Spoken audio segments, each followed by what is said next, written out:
Salamat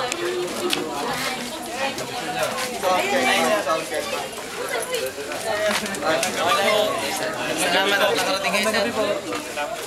Salamat tayo, mag-picture tayo rin.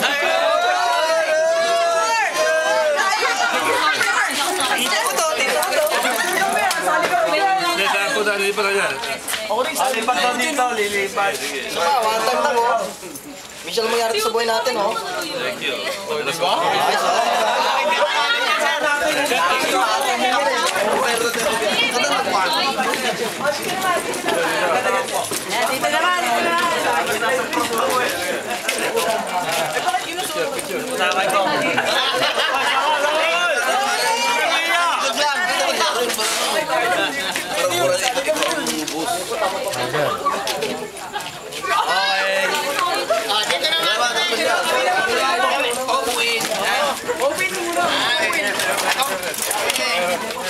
Dito naman, Sabi tayo dyan? Thank you. Okay.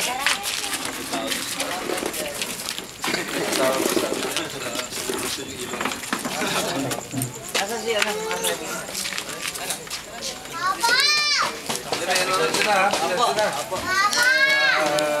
Alam naman ho namin busy kayo eh. Sabado kasi, grabe.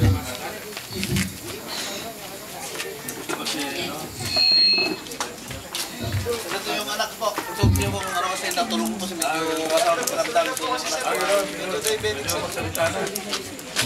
yung vice po nandito po sir. Sino? Opo. Ay, ka ba? Ay. Sorry ah. Leonardo. Ito po yung mga pisalis po.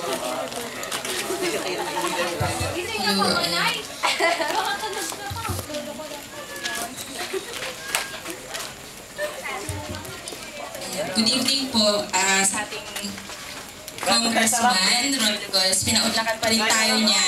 Maraming salamat po.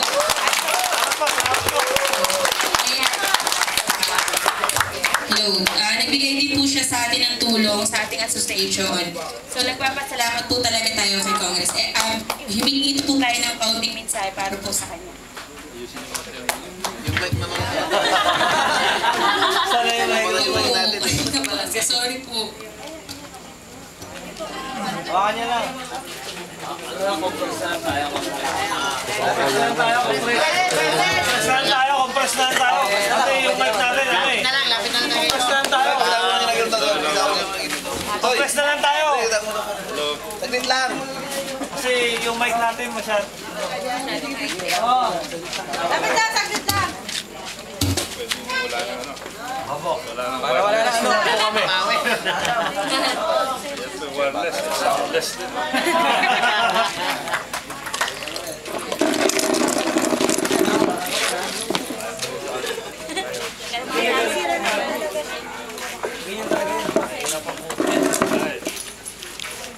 Compress tayo, compress. Lapit tayo, lapit. Lapit lang, konti lang. Lapit tayo sa may camera. Takits na. Hello. Hello. Diyo mo, ano mo? Hello.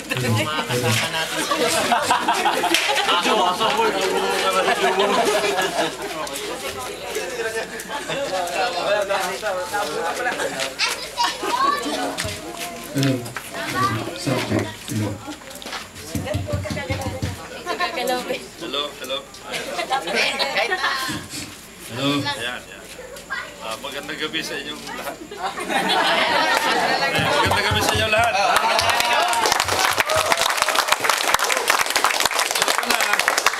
Humingi ng paumanhin at na-late kasi ang dami naming daanan. Alam niyo naman, sa pagkakataong ito, kailangan para sa akin na hindi lamang dito sa 2nd District magsalita kasi maraming imbitasyon doon sa kabilang distrito. Kaya ako'y galing doon sa 1st District, medyo meron kaming mahabang meeting din doon sa Barangay Donggalo. Taga-Barangay Vitales, taga-Lawerta, taga-Santo Niño, taga-Tambo, yung akin nakausap doon.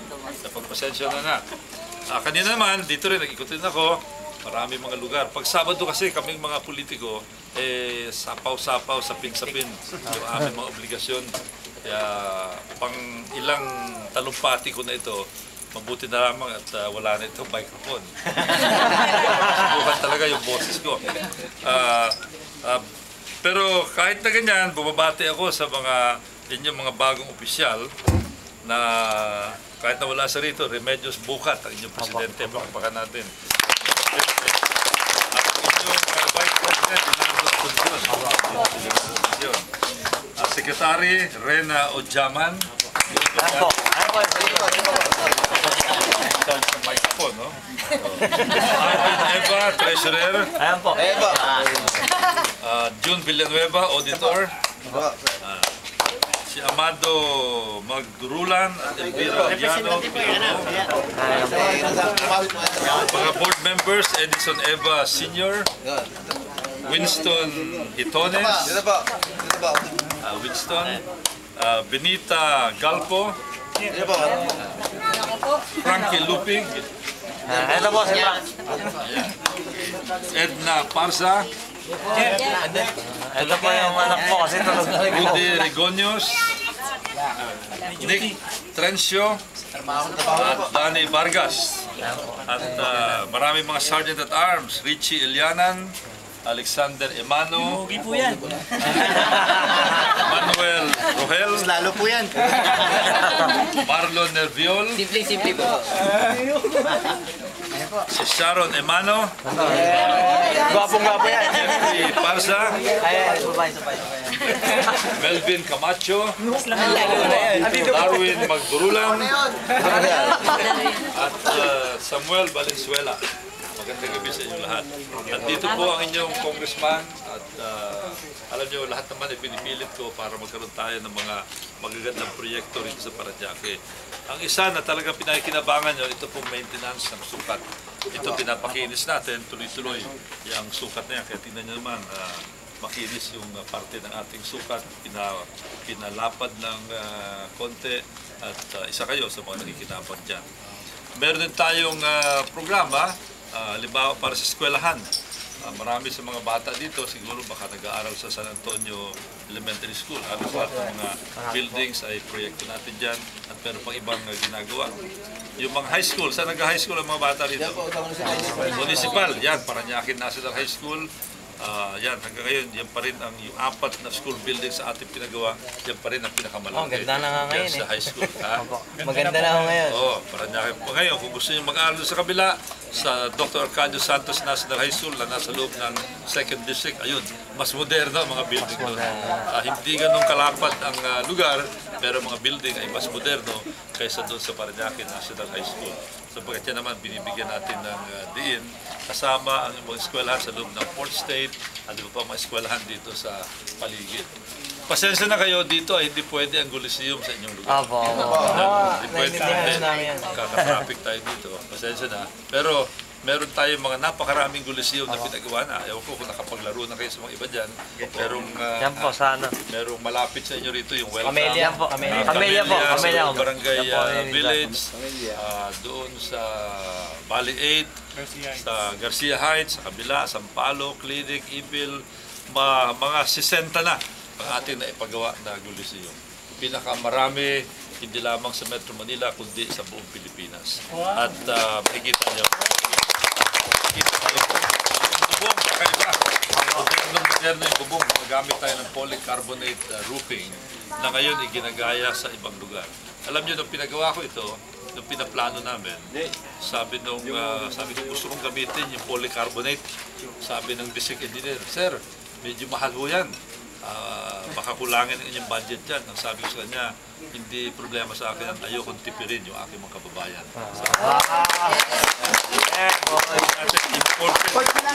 Material na ginagamit sa... Upward na lang dito.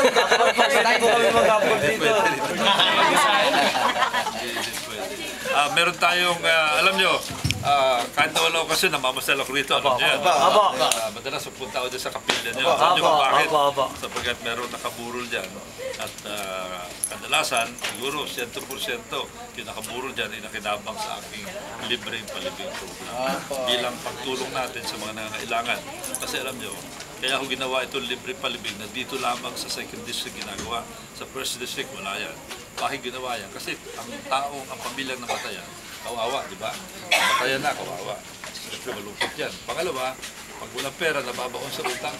Ilang buwan na, mahigit na isang taon, hindi pa rin makaahon doon sa utang. Kasi 13,000, 15,000, mahirap yan. Kaya ang daming mga nakaburol, mga 3 linggo na binuburol, hindi pa rin mailibig dahil nangangalap pa sila ng pondo. Pero mula nung sinimulan natin, itong libreng palibing program, wala na yung ganyan problema. Kaya ang laking pakinabang yun. Ako'y tuwan-tuwa na marami nakikinabang dyan. PGH, meron tayo, mga nagkakasakit, PGH, at meron tayong bagong programa ngayon, yung tinatawag na crisis intervention, na kung mga kailangan kayo, magpapacheck up kayo, kung wheelchair kailangan, magpapagamot sa hospital, pwede sa Las Piñas General, at District Hospital, pwede sa Parañaque Community, sa San Lazaro, sa Philippine Heart Center, doon sa Pabella, pwede tayong tumulong. Hindi natin makukover yung buo, pero may konting tulong tayo. May scholarship tayo, mayroong TESDA. Sana ang iba sa inyo makinabang dito sa TESDA training. Meron tayong 100 na award na TESDA scholars sa isang linggo. Sana sa mga susunod na TESDA, ang ilan sa inyo ay makapag-apply dyan. Ang gawin nyo, dumaan kayo either sa barangay kung yung mga gusto mag-apply ng TESDA o kaya kay Kagawad, kay Barangay Captain Paul Casale o kaya kay Kagawad Ray Cirujano. Yun ang puntahan ninyo. So, yun lamang. At gusto ko sabihin na kung meron mang kayong kailangan sa akin bilang congressman nyo para sa inyong samahan, huwag kayong mag-atubili.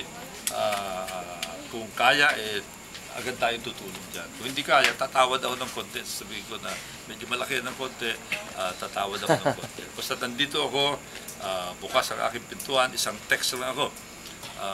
Marami sa inyo alam na kung anong text ang cellphone number ko. Pakibigay nga ng card para malaman nila. Alam niyo naman siguro, no? Bigyan mo ng card para alam nila, pakibigay ka secretary para alam kung paano ko makontak. Diretso yan sa akin. Ako mismo ang bumubukas ng mga messages ko. Andyan, 0917-539-5095. Siya nga pala, yung ating mga litrato ngayon, pakuha pa ng mga picture. Kuha pa ng maraming picture. Kuha ka ng picture dito. Unang sila lahat. Lahat ng mga picture na yan. Lahat ng mga picture na yan ay